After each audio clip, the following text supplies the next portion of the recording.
আসসালামু আলাইকুম। আজকে আমি আপনাদেরকে তৈরি করে দেখাবো সিঙ্গারা। আমি এর পুর হিসাবে ব্যবহার করেছি আলু আর ডিম।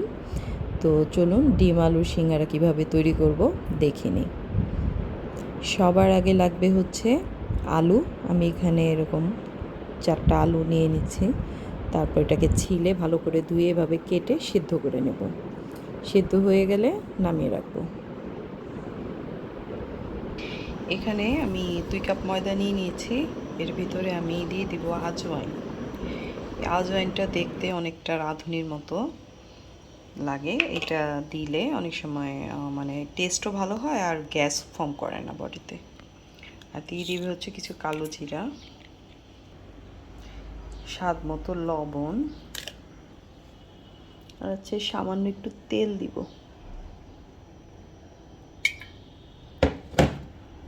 দিয়ে এগুলোকে ভালো করে একটু মাখাবো, মিশাই নেব আর কি। ভালো করে মিশাই নিয়ে তারপরে এর ভিতরে নর্মাল রুম টেম্পারেচারে পানি দিব অল্প অল্প করে, আর ময়ান দিব। এর ভিতরে দিব রুম টেম্পারেচারে পানি, অল্প অল্প করে দিব আর মাখাবো।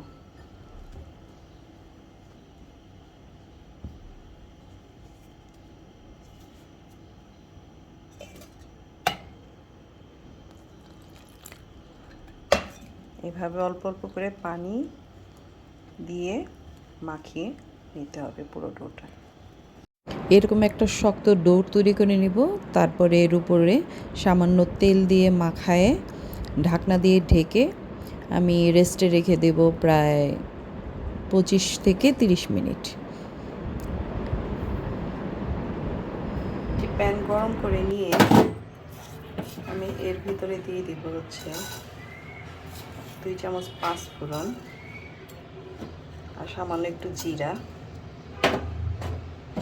এটাকে একটু টেলে নেব।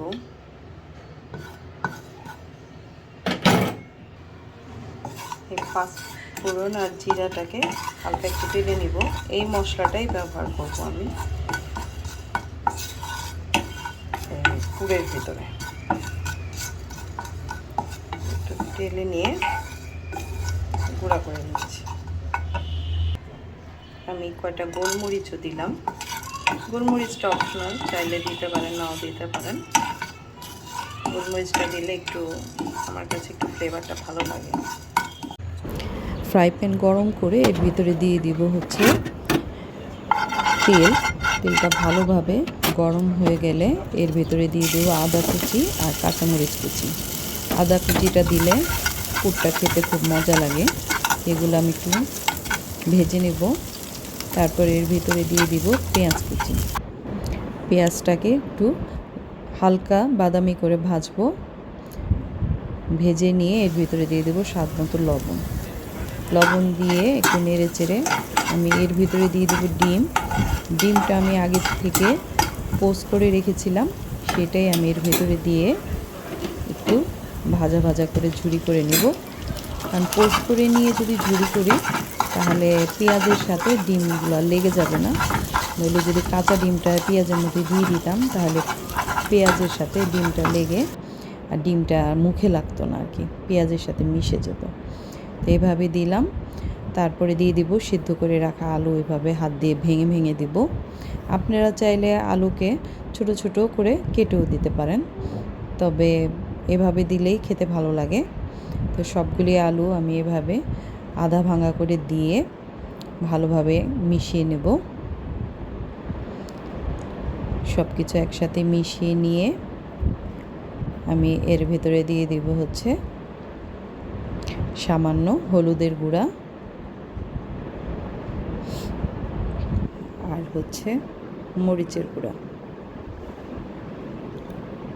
ঝালটা আপনাদের স্বাদ অনুযায়ী দিবেন। আর দিয়ে দিলাম সেই পাঁচফোড়ন আর জিরা আর গোলমরিচ টেলে নিয়ে গুঁড়া করে নিয়েছিলাম সেই মশলাটা।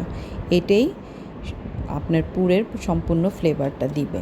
এখন এটা ভালোভাবে ভেজে সব মিশিয়ে নিয়ে ঠান্ডা করে নেব। তা নামানোর আগে দিয়ে দিব ধনিয়া পাতা। এটা দিলে স্মেলটা অনেক ভালো আসবে। এই যে আমার পুর হয়ে গেছে। এখন এটাকে ঠান্ডা করে নেব সিঙ্গারা বানানোর জন্য। আমি এরকম এক থেকে মানে আটার ওইখান থেকে একটা গোল প্যারা নিয়ে নিয়েছি, ছোট একটা। এটাকে বেলে নিব। আপনারা দেখে ব্যাপারটা বুঝে নিয়েন, আসলে বলে বোঝানো যাবে না। এভাবে বেলে নিয়ে মাছ বরাবর কেটে নিব একটা ছুরির সাহায্যে। আর এই রুটিটা বেশি পাতলা করা যাবে না, একটু মোটামুটি ভারী থাকতে হবে। এই যে এরকম একটু পুর থাকবে। তারপরে এভাবে আমি ভাঁজ দেব। ভাঁজটা আপনারা দেখে নেন যে কীভাবে দেবে। এভাবে ভাঁজ দিয়ে এর ভিতরে ইচ্ছা মতো পুর দেব, দিয়ে তারপরে এই উপরের পোর্শনটা এটার সাথে লাগাই দেব। এই যে তৈরি হয়ে গেল একটা সিঙ্গারা। আবার একটা দেখাচ্ছি। এভাবে কোণের মতো করে নিয়ে এর ভিতরে পুর ভরে দিয়ে সামনের অংশটাকে পিছনের অংশটার সাথে এভাবে মিলিয়ে দেব, আর পিছনের এই দুই সাইডটা এভাবে একসাথে লাগাই দেব। তাইলে আবার আরেক ধরনের শেপ হয়ে গেল। আপনারা চাইলে যে কোনো শেপ দিতে পারবেন, এরকম শেপ, গোল শেপ, যে কোনো শেপ দেওয়া যাবে, কোনো সমস্যা নেই। এখন চলে যাব ভাজতে। সিঙ্গারাগুলোকে আগে তেল ভালোভাবে গরম করে নিয়ে মিডিয়াম টু লো ফ্লেমে আস্তে আস্তে সিঙ্গারাগুলোকে ভাজবো। যদি জোর জালে সিঙ্গারা ভাজেন তাহলে কিন্তু ভিতরটা কাঁচা থাকবে, সুন্দর ভাজা হবে না, খেতেও ভালো লাগবে না। এভাবে আস্তে আস্তে ধৈর্য নিয়ে একটু গোল্ডেন কালার করে ভেজে তুলে নিলেই তৈরি হয়ে যাবে মজাদার ডিম আলুর সিঙ্গারা। আপনারা ডিমের পরিবর্তে এর ভিতরে চিকেনও দিতে পারবেন, চিকেন আলু দিয়েও বানানো যাবে। পুরটা আপনাদের পছন্দ অনুযায়ী যে কোনো পুর দিয়ে সিঙ্গারা করতে পারবেন, কোনো সমস্যা নেই। তৈরি হয়ে গেল মজাদার আলু আর ডিমের সিঙ্গারা। আমি এখানে চাট মশলা, বিট লবণ আর পেঁয়াজ দিয়ে পরিবেশন করেছি। রেসিপিটি ভালো লাগলে অবশ্যই লাইক, কমেন্ট, শেয়ার করতে ভুলবেন না। আপনারা সবাই ভালো থাকবেন। আল্লাহ হাফেজ।